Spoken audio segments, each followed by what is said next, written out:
Good morning. I'm Stanley Rabinowitz, and I direct the Assessment and Standards program at WestEd, and I'm also the project management partner for Smarter Balance. So it's good to be here. You know, I want to work on a test where kids are that happy when they take them.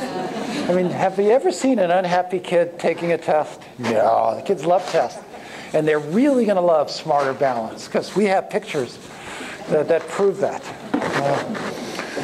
So why should they love Smarter Balance? I'm going to start with some assumptions. You can disagree with the assumptions, and we could spend a lot of time focusing on them, but my assumptions I'll put up front so you know what's going to drive the rest of my talk. So assumption one, there already is concerns about student achievement before Common Core. They come to your institutions and they need remediation. A lot of kids drop out. They don't even make it to the part where you need to remediate them. So there already were concerns about student achievement in general. And then when you bring in the issues of English learners, students with disabilities, minority students, even bigger problems. Okay, so that's assumption number one. Assumption number two is you make standards harder, the problem doesn't go away. If anything, the problem gets worse. I like to say this, people don't always like it, but I think it'll resonate in this group. No kid ever got smarter by making the standards harder. It may be a step in the process, but just making the standards harder makes the problem harder. Okay, I mean, that's common sense to me. Others seem to disagree, but I think it makes sense. So my second assumption is Common Core is going to make the problem, my assumption one, even more of a problem.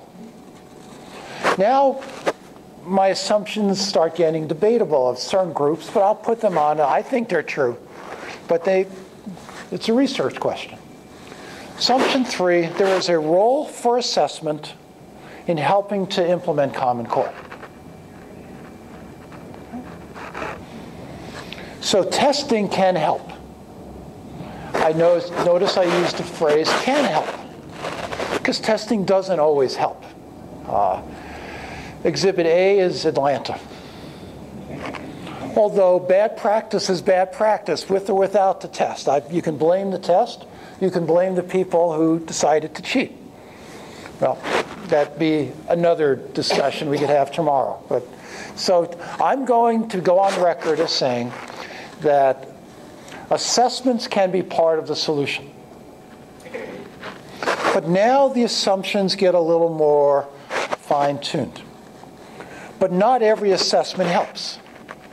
Some assessments help more than others, and the best way of having assessment work towards implementing something as complex as Common Core and to help overcome achievement gaps and overall unsatisfactory achievement is to have a balanced assessment system that has multiple components, all of which do two things: align to Common Core and to reward the type of behavior we want teachers and students to partake of in their classrooms. People say, and it's anecdotal mostly, that traditional testing undermines good instruction. That primarily multiple choice testing undermines good instruction. The way I would put it is it doesn't require good instruction.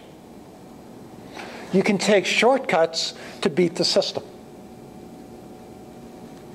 But I want to be part of an assessment system, and I'm going to use that term system, not test, not single assessment. I want to be part of an assessment system that includes the type of behaviors that we want teachers to teach and students to demonstrate, and rewards those that do so with higher scores than if you didn't do that.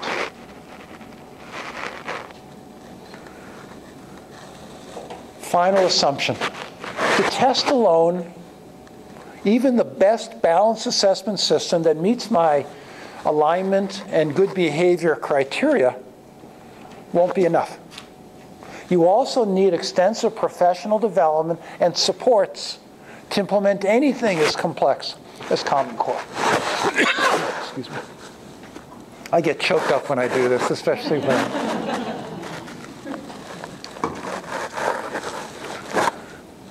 So that's my theory of action here.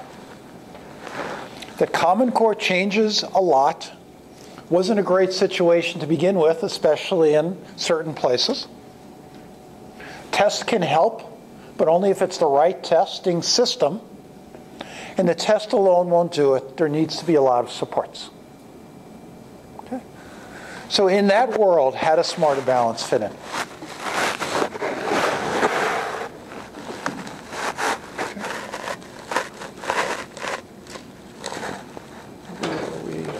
First one worked.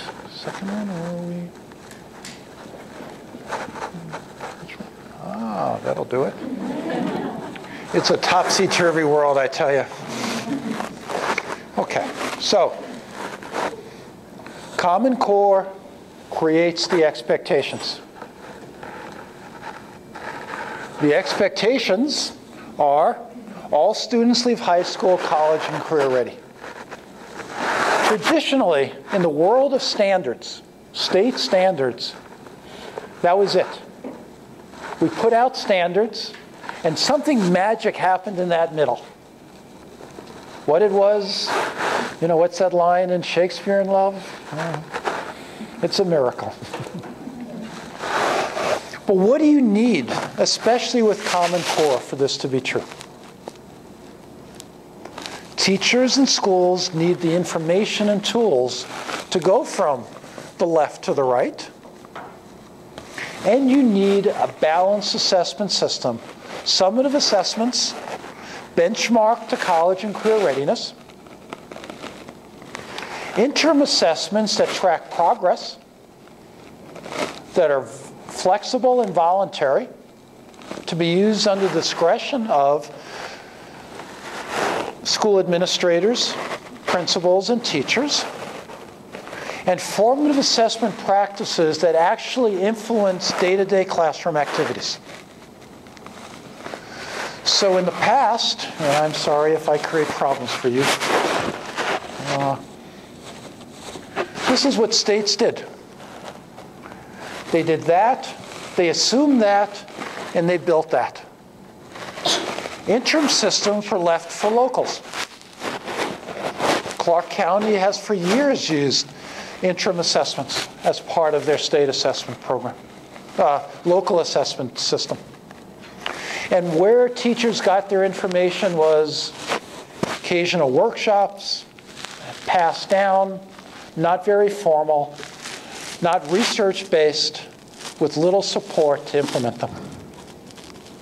So Smarter Balance is about summative, efficient for accountability, and to not get in the way of instruction. Interim to track progress, and formative practices and tools to actually support the day-to-day instruction.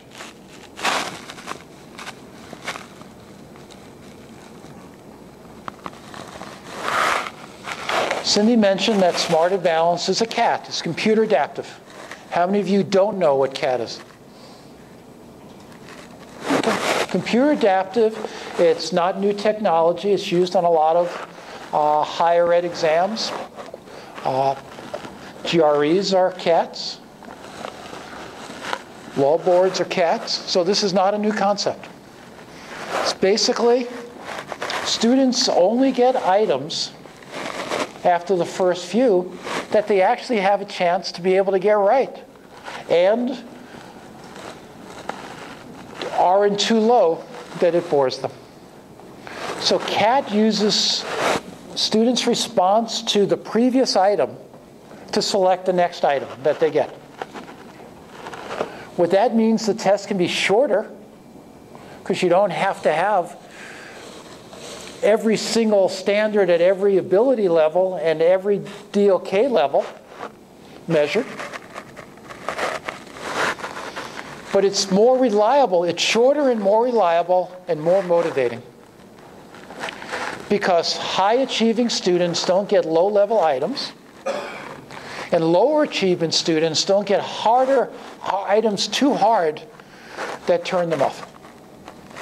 It's really a very 21st century assessment, and the fact that all assessments aren't using them is, we move slowly in education, plus it's expensive.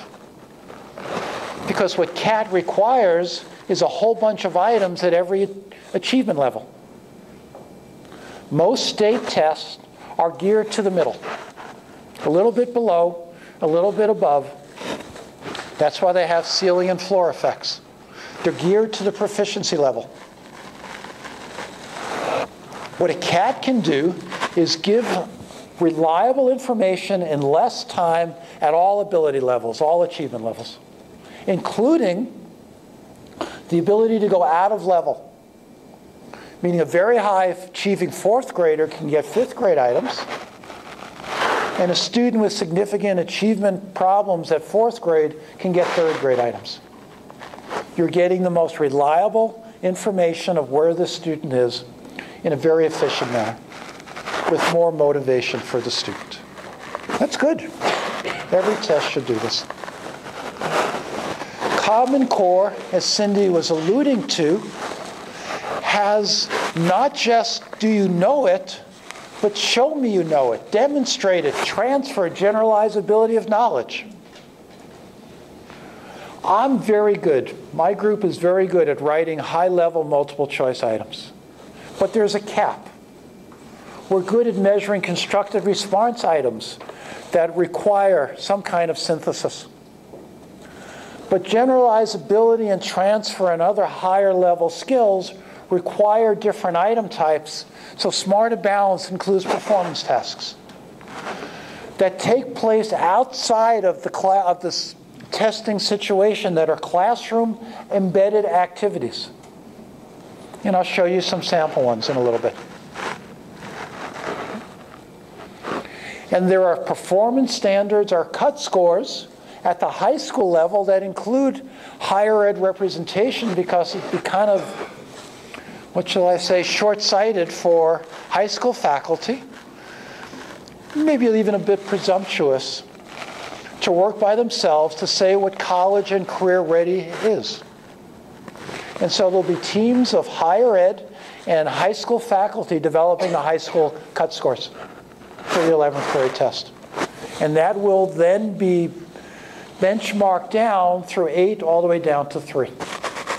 So the standards will be vertically aligned, so they really will be able to track progress from 3rd grade all the way through high school, through the so-called 11th grade college and career ready standard. And our commitment is that higher ed representation will be on those committees.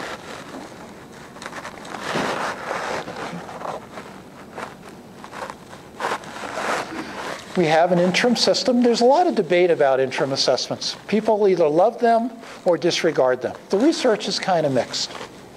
The way I look at it is most people use them wrong. And the way I know they use them wrong is the language they use when they implement them. Interim assessments or periodic assessments or benchmark assessments, those are assessments given at various points throughout the year to track student progress towards the summative goal. And the reason I know people use it wrong is because the language they say is they use interim assessments to predict students' performance on the summative assessment. Okay? Have you heard that? You may have even said it. I won't ask you. The reason it's long is because the real goal of interim assessment is to break the cycle of prediction. The goal of an interim, when it's effective, is to come up with interventions that break the cycle of prediction. If I could predict your performance on the April test in March and February and November, then you're not doing anything with that information. The goal is, and our interim assessments on Smart and Balanced are committed to providing information that is actionable for teachers. Progress towards, with recommendations of this type of behavior now can break that cycle. So it's flexible, it's non-secure. You give it when you want it, if you want it, how you want it. You can build little tests. What some states are thinking of doing, what some districts are thinking of doing is just basically giving the summative test 4 times. I don't think that's such a good idea. I think a better idea is to build little unit-based learning progression type assessments that show where students should be on certain standards in November, in January, and other key points. That's when interim works best. So you can match it with your scope and sequence.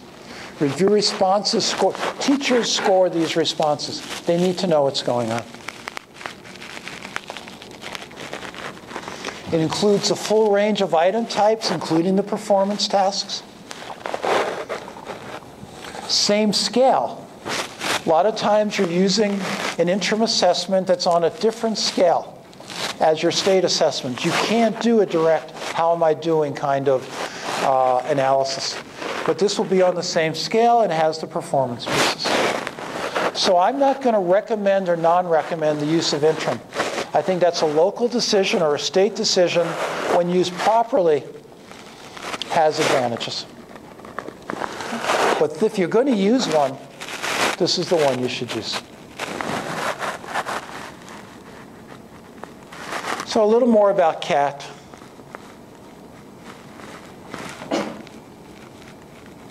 I think there's one more. Maybe that's probably enough. Faster, shorter, more reliable, tailored to students' achievement, greater security. The reason it's greater security is you need thousands and thousands of items to do a CAT. Because as I said, you need, if every time you get to a fork, there's only one item, then it's not secure and it's not really CAT. You need a lot of different places because there are a lot of different ability levels and achievement levels. And many, many programs are using it. So it is a mature technology that's been proven. This is the fun part. This is the part I like. I like building tests. But what Smart and Balanced is also developing. Now, I'm going to start out by telling you what we're not developing. We are not developing a formative assessment. Okay? Why? We're going to have some sample formative assessment items. The reason is because formative assessment is not a test. It's a way of teaching. And in order to have a real formative assessment, you would need thousands of items. Better to come up with practices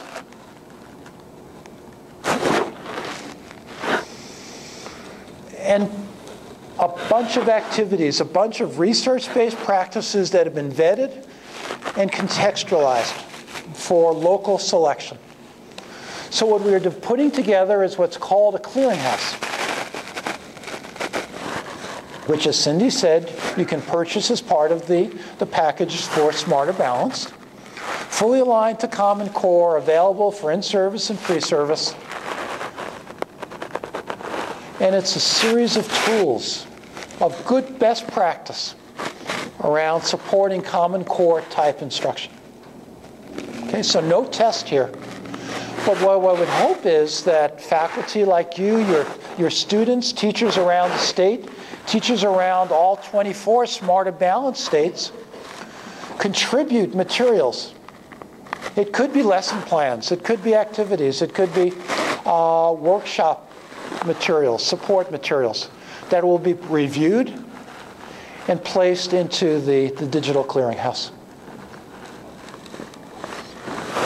So Smart or Balanced, now you see the system itself. It is not just a summative accountability test, though there will be summative accountability testing. What Smart or Balanced will not tell any state is how to use that accountability. States build their own accountability systems. They have their own growth models. They have their own educator effectiveness systems. And Smarter Balance is designed to provide information that will work in any state configuration, any state accountability model. And there's teacher involvement that really should say K through higher ed, though it's more heavily weighted to K-12. Writing and reviewing items. There's a lead team, both K-12 and higher ed leads in every state. Teachers will be part of evaluating the formative assessment tools and practices.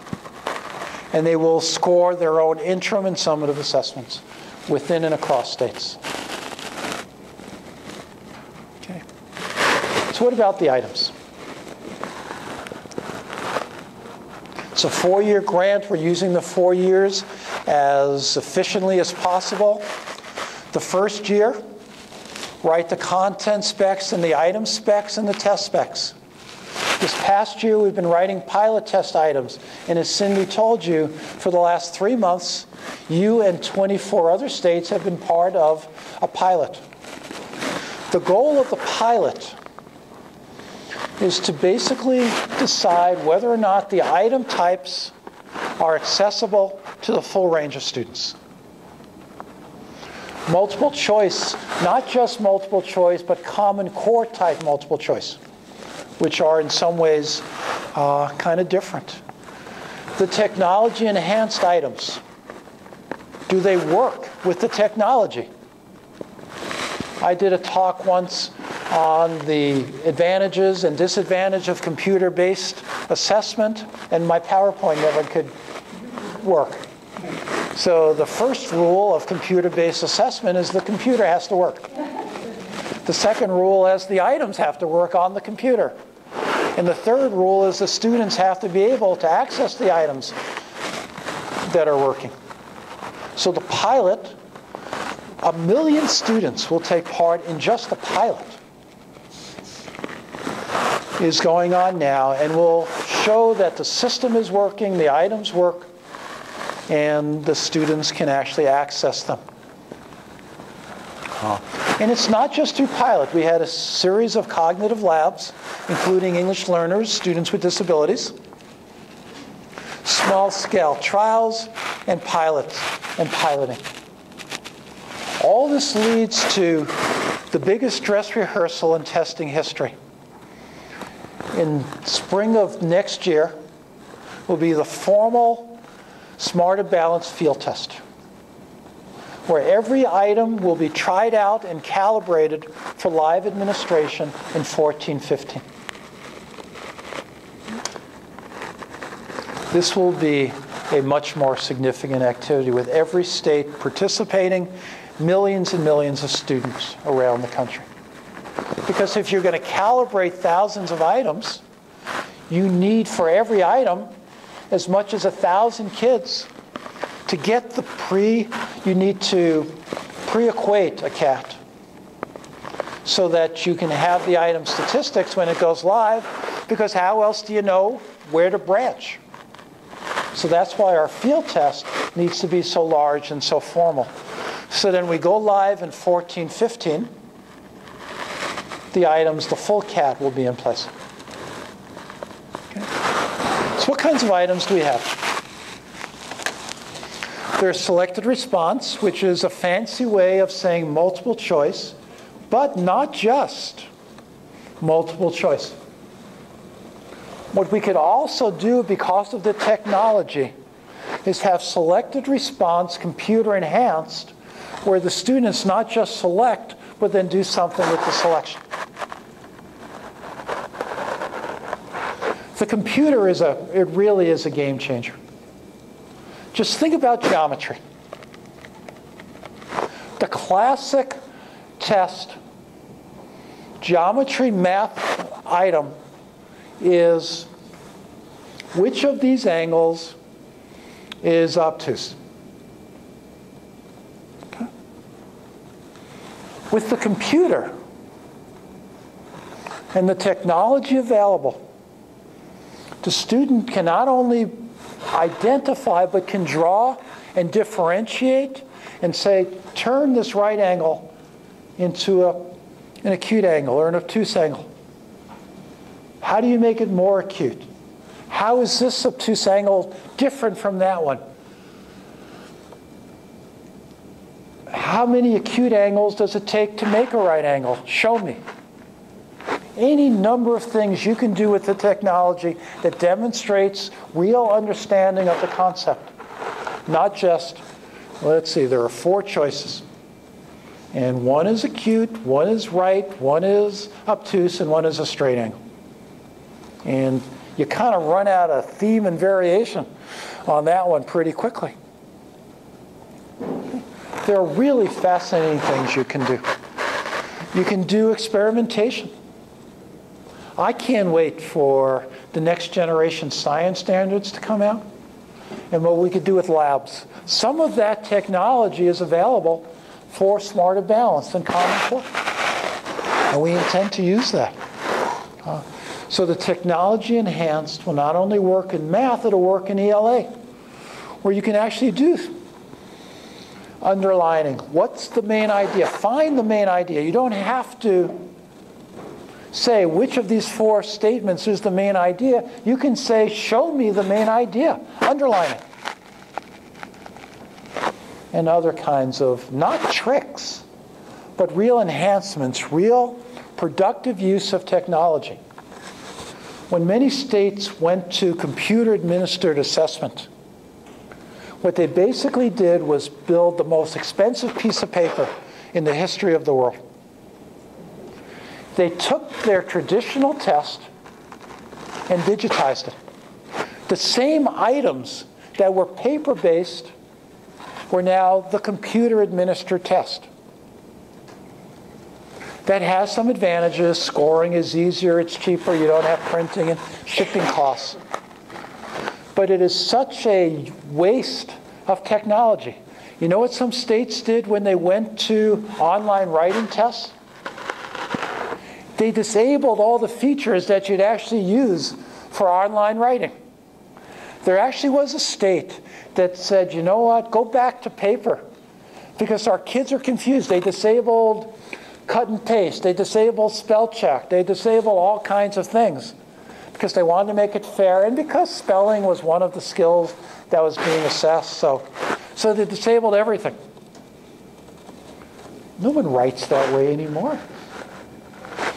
So the Smarter Balance will try to have full functionality of most word processing programs.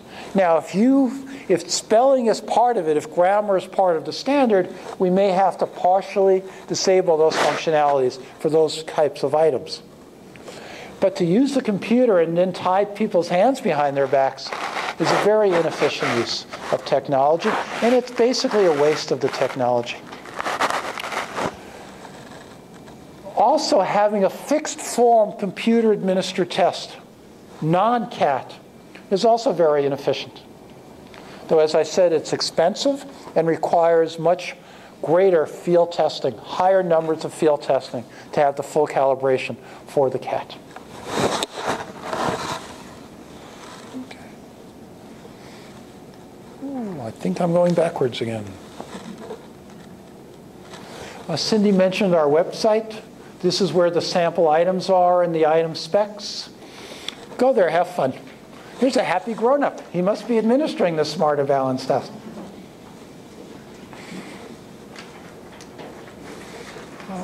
We will be reporting at the claim level in ELA, reading, writing. It's just going to be listening. There will be no speaking part yet. We haven't figured out how to do speaking without the whole classroom being kind of a noisy place. We can do listening through the use of headphones. And there will be a research score that cuts across all of these different pieces. Common Core, if you could administer Common Core, you have to emphasize research. In mathematics, concepts and procedures, problem solving, modeling, data analysis, communication, reasoning will be at the claim level. There'll be standards below that, but we feel we can only report reliably at the total score, ELA and math, and at the claim level. Okay, so now, rest of my time, I want to focus on performance tasks. These are not our best ones. These are the ones we developed early, kind of as prototypes. Wait till, what did you say, May 29th, when the first sample forms are released. You will see where we've moved from 2 months ago to now in terms of the evolution of performance tasks. But I want to show you these just to show you how different this type of assessment is from traditional assessments, not just in Nevada, but nationally. So the performance tasks are real-world based as much as possible. And scenario-based, there is no right answer to a performance task. Now, there are a lot of wrong answers, but there is no one right way to solve the problem. So it has to be pretty complex. We want to make it content and relevant to the student, but use language and stimuli that are accessible to students. By the way, I failed to mention that the Smart and Balanced math test will be translated into Spanish and at least 2 other languages, including sign language. The English test will not be translated. There are a whole lot of debates about that, and we choose not to fight that one. But for all students, there will be extensive use of glossaries and other supports for English learners and students with disabilities. Okay. Okay.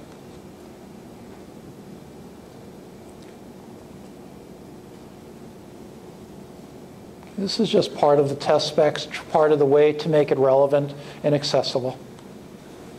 We'll get you the PowerPoint, so you'll have this. Okay. For LA, they need to think and write. And it's not, as you'll see, what did I do on my summer vacation type of writing. This is research-based writing. And we'll provide stimuli for them.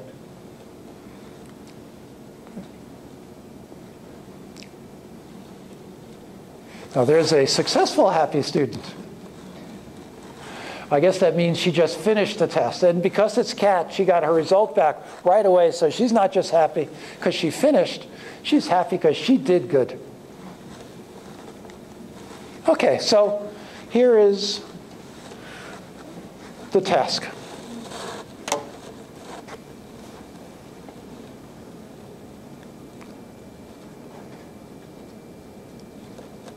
Stanley, what grade? I'm sorry? The grade level or the... Oh, yes, thank you. This is a high school task. Thank you. 11th grade.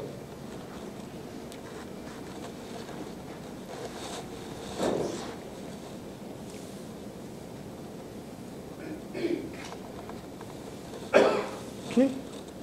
So now we got it. Now what are we going to ask them to do? So first we're going to help them organize. This is part of the scaffolding that we're trying to build in. One, this is a skill we want them to have, but this will also allow them to do the more complex tasks that follow from here.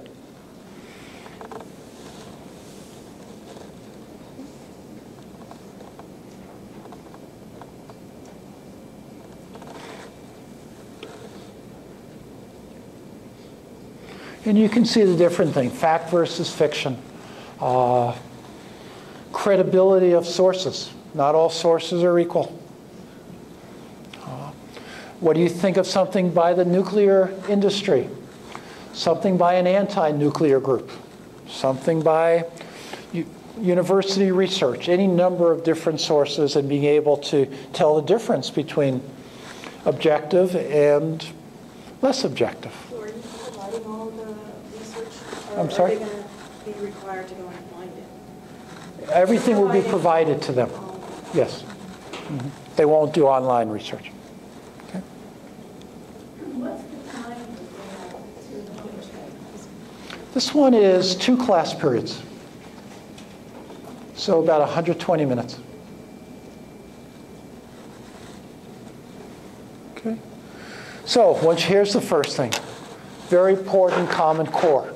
Now, something that Cindy didn't point out that's a very important difference between Common Core, especially at the middle and high school level, and traditional standards expectations.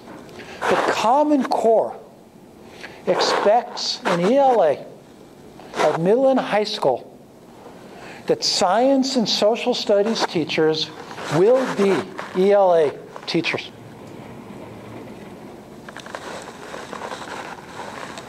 That there is a subset of the Common Core that are designed for ELA at middle school and high school for science and social studies teachers to take responsibility for.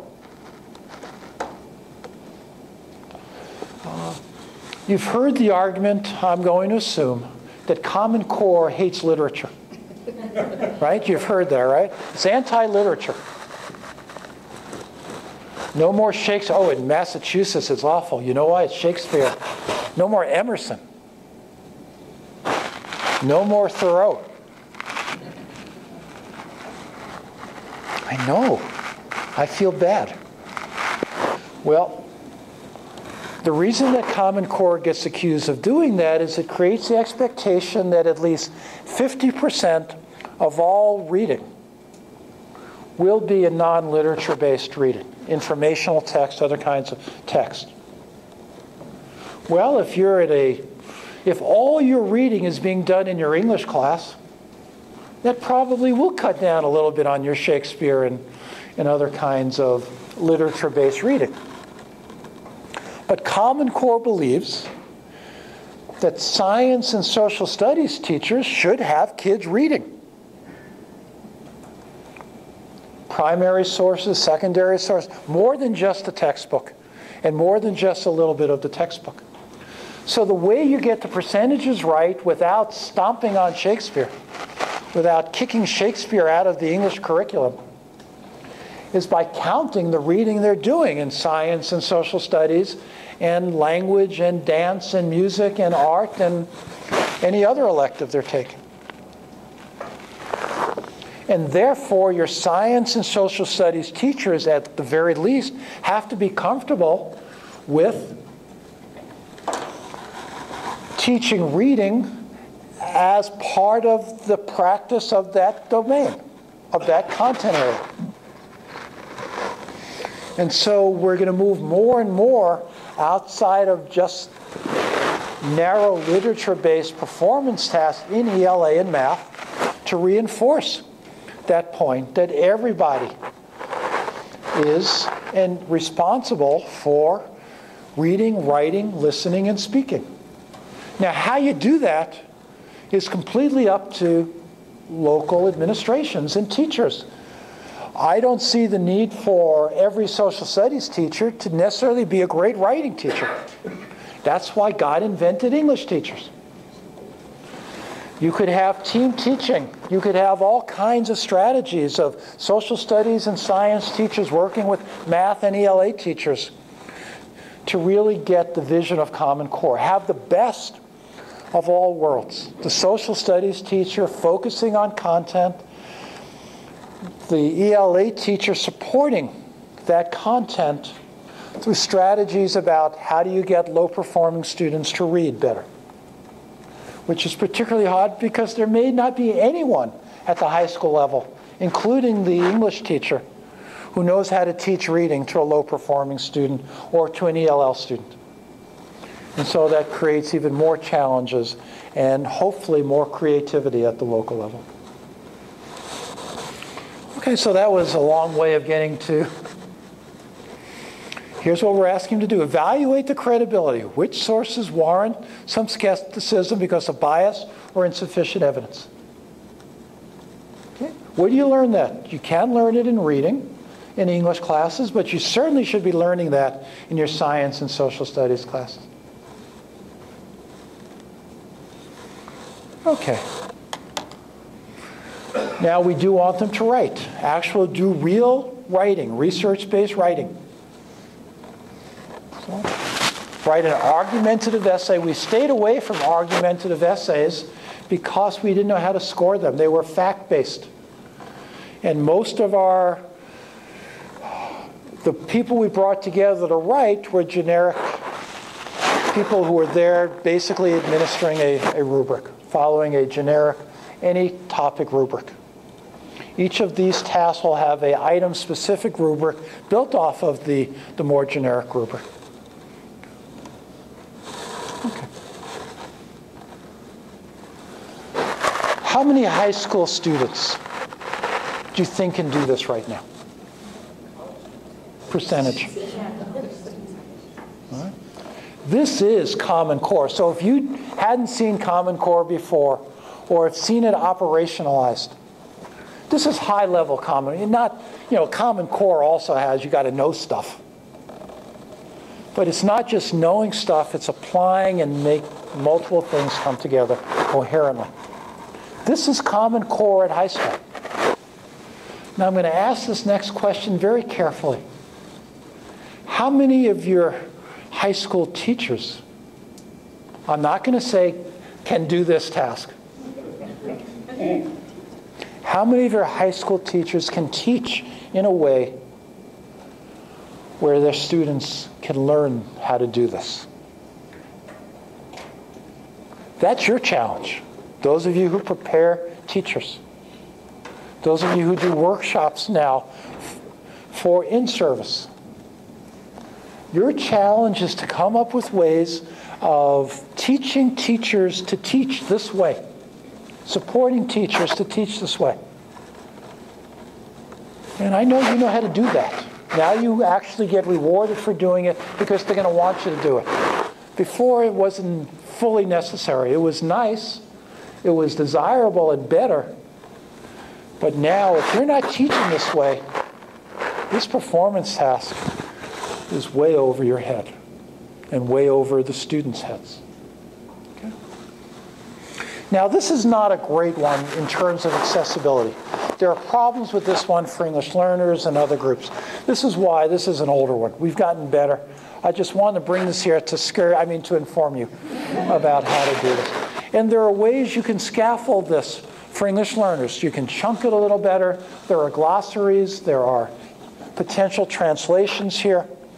So we're comfortable that while it's not going to be easier for an English learner, there will be accommodations and upfront accessibility dimensions built in to make it less likely that it will be because of language that they're not able to perform these tasks. Okay.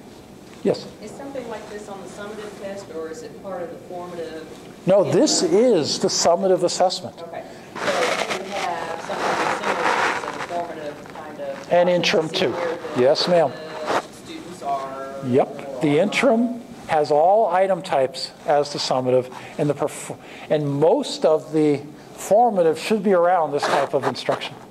Yes? Something like that would be tested, graded. There is a rubric. There's, again, it's each part. It starts with this. This is pretty easy to score. And then there are different sources, each of them built in with certain kinds of biases and objectivity. So part of it is fact-based, part of it is how the student presents information. And this is basically rubric scoring. Here are the points you would make, and you get points around there. So this is one of the biggest disappointments we've had is that there was an expectation that AI, artificial intelligence scoring, would advance such that AI scoring could do most of the scoring of the constructed response and performance tasks. If you're looking to make a lot of money and do good too, you're university faculty, I know I got to put them both in, then advance AI scoring. Come on, we need it. You'll make a lot of money, you'll save a lot of money, and it'll be really, really good. But AI hasn't quite progressed as much as we've wanted it to. It can do a lot of the technology-enhanced items, but for this type of demonstrations of student achievement, we're still going to require, for at least phase one, mostly human scoring. Yes, you had a question?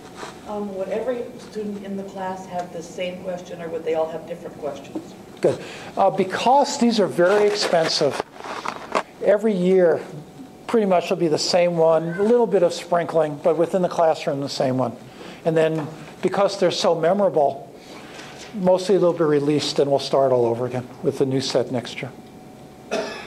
Or they'll move into the interim and be part of that system. You can't just turn on a light switch and say, last year we were doing the old Nevada standards, now we're doing Common Core. It's harder, it's different, good luck. That was the old system. There is a 4-year implementation plan. State adopted Common Core in 2010. This test doesn't count till 14, 15. In education years, that's like 3 generations. I always liked the 3-year phase in. Most states gave me 2. You got 4. It's still not enough. But it's better than it's been. And you're right, Bill. This is a full system problem. K-12, high school, the State Department, the regional centers, and the districts. The small districts, my God, if I was a small Nevada district, I'd be scared to death here. I mean, if I'm any district, I'm scared to death. But Clark at least has resources. I mean, there are some counties here that don't really have a lot of resources, and they have the same expectation of performance here. Okay. So let's go to Math 1. Math's really, really hard, right? So I've got a middle school Math 1. By the way, whenever I go to non-educators, like legislatures and things like that, I always bring middle school. You don't bring high school. This isn't being, oh, it is being taped. All right, let's do a Math 1. This is middle school. And there will be a separate one for 6, 7, and 8. I think this is 6, yes, and it says 6. That's how you put this on so you don't have to memorize things. That's, all right?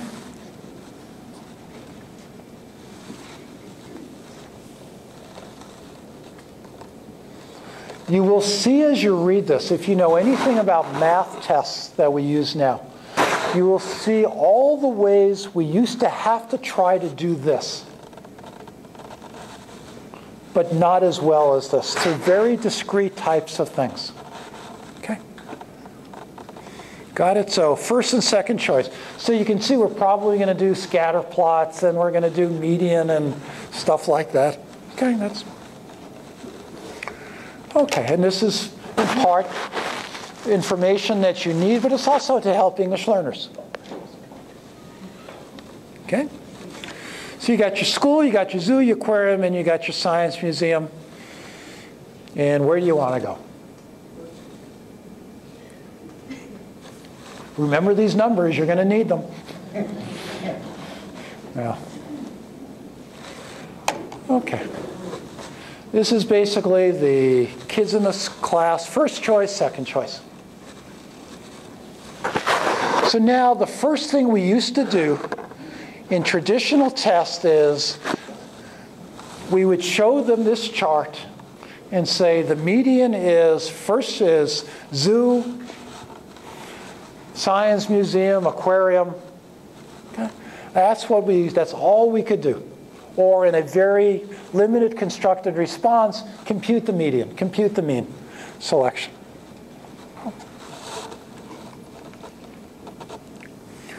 And this chart has been purposely been developed to not have a clear favorite. Okay? So you got a lot of choice here, a lot of diversity. Okay, so just on that, just based on what the kid said, where should you go? So the beauty of this is there is no right answer. Do you use the one that has the most first choices? Do you do a weighted average of first choice and second choice? Do you pick the ones the girls like better? I mean, there are any number of ways you can do that, some of them more mathematically sound than others. Okay. But this is already a very different animal than what we traditionally do in testing, because there is clearly no right answer here. So again, is there a rubric?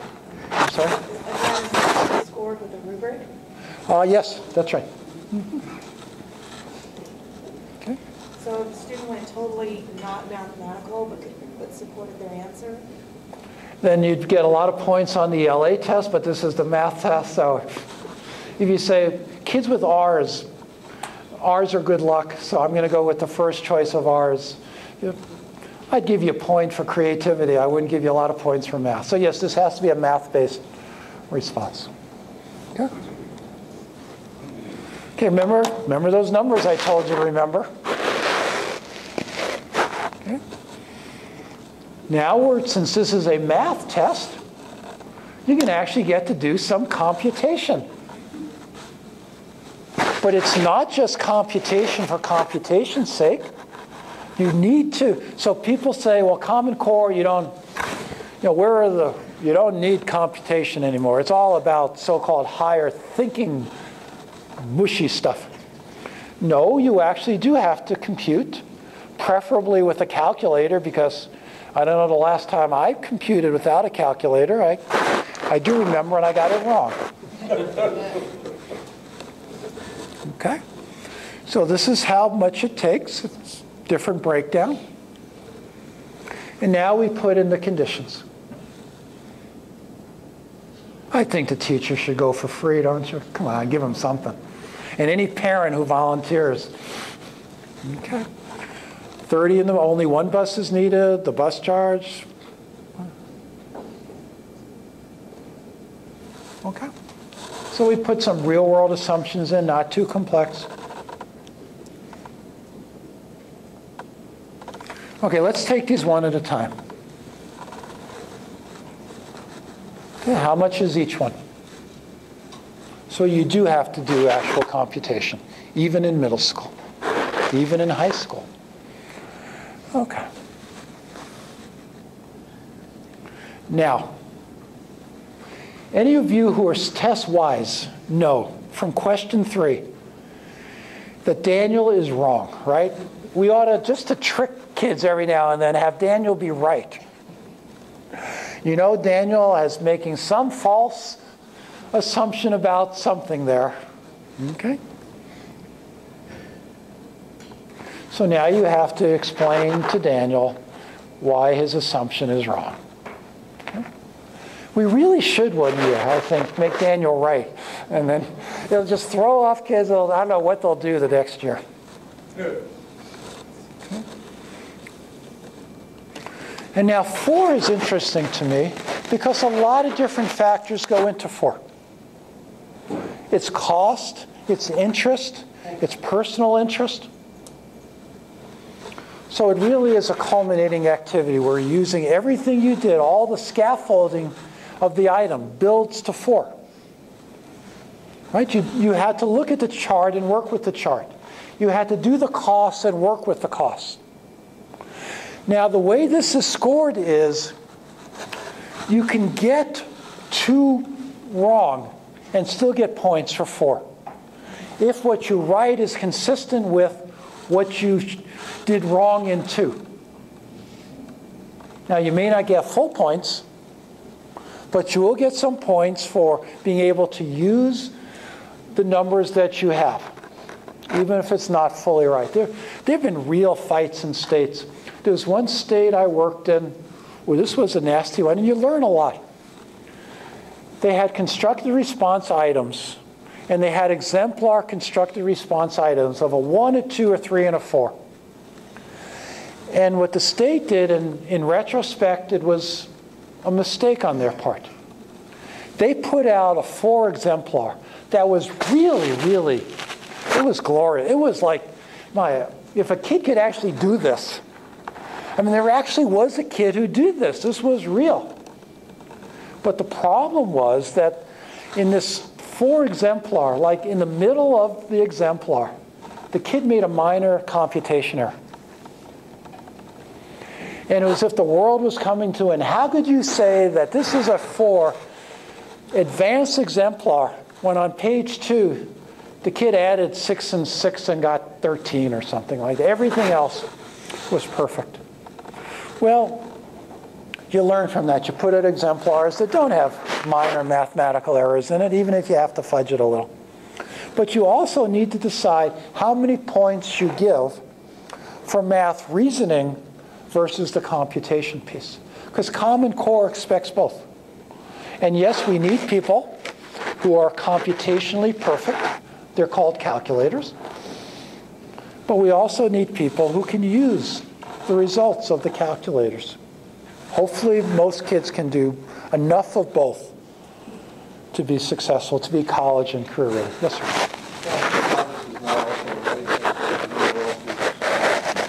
Well, but think about NCTM standards. NCTM standards, of which this has now been replaced by Common Core, have an expectation that in math you need to communicate findings. The difference between the ELA and the math test is the writing itself. If you did this all in bullet points, you wouldn't be penalized. It's the type of writing you do, the expectation, the elegance of the writing is less important than how you communicate the mathematical information. So it's the rubric looks more at the math and your ability to communicate the math and less at how elegant you did the writing. Yes? I'm sorry? The grading is done by the computer? Some of the grading here can be done by the computer, but some of it will have to be done by humans. At this point, it's... Then it would be responsibility of the teacher to weight. No, the rubric gives required weightings for the item. Okay. That hasn't been determined yet, so stay tuned. There's a question here. Yes. Is the readability of these performance tasks controlled? For example, this is junior high. We know that most kids who are in junior high don't read at a junior high level. So what is the readability? What's your rubric for That's a very good question. It's the readability of a math item or even an ELA item. It's a combination of how, it's not just readability, but it's how you chunk it and the language that you use and glossaries and things like that we provide. I mean, at some level, we can't just use pictures. There are some standard readability formulas. Yes, but they don't work very well on short writings like this. I mean, it's very hard to use any of the formulas in something that's just a paragraph or 3 lines. I mean, you can look at the whole thing as an item, but you really have to read question 2 to get it right. So, I mean, we are concerned about readability. We will use no unnecessarily difficult language, but at some point, you have to be able to read, even in math. Okay.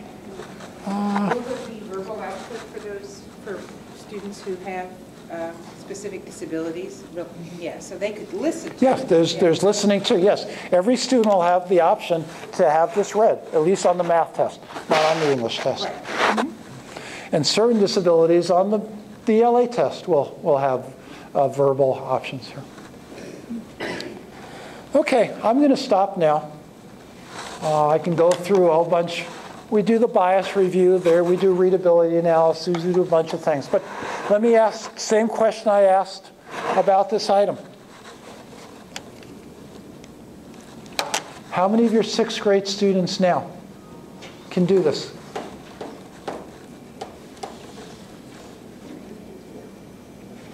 Because Cindy could have scared you more before. Cindy emphasized grade placement, the shift downward of certain skills, especially at elementary school. To me, the real difference in Common Core, besides that, is the level of difficulty, complexity, not difficulty, complexity of the task. That these are the most state tests were DLK2 with some sprinkling of DLK3.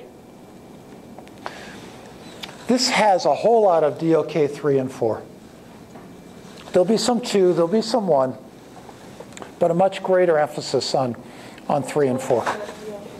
Sorry?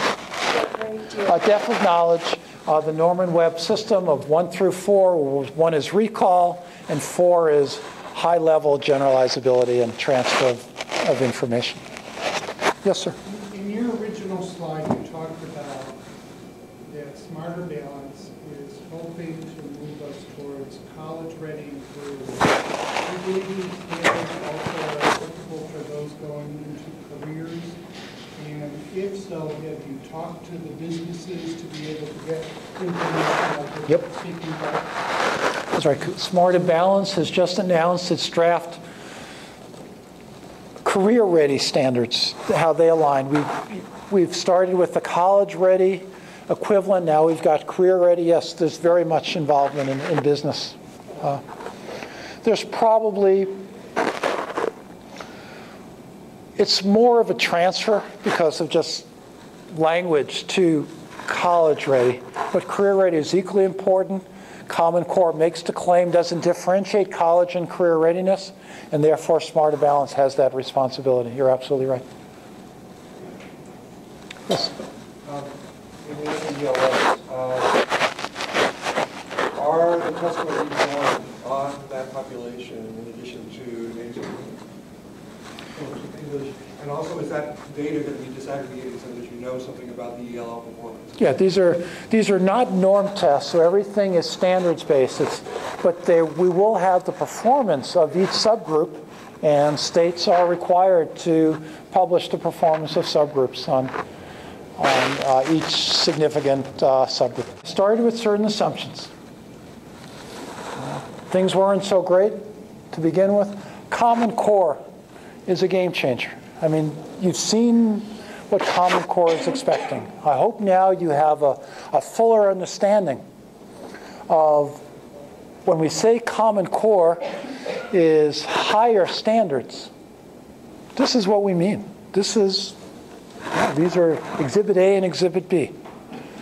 I'm hoping you're seeing Smarter Balance as part of the solution, that the formative tools, the interim progress monitoring, and the efficient summative assessment will help move students and teachers. But I hope you also see that the test alone won't do it, and start thinking about your own teacher prep, your own in-service, your own pre-service, all of the work that you're doing, K-12. I hope you now have a different understanding of how you can be part of the solution here. So thank you very much.